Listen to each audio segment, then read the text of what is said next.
Hello viewers, in this video I will show WhatsApp about auto delete problem. Why this happening? Basically you can add about only 1 month or 4 week. Go to WhatsApp,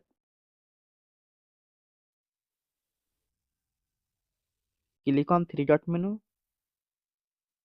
and click on settings, click on profile icon and click on about. Now select about and click on duration, click on custom, click on save,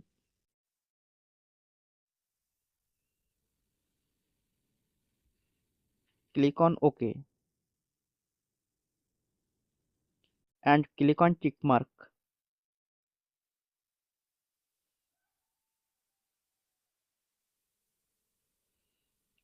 About at done. Thanks for watching. Don't forget like and subscribe.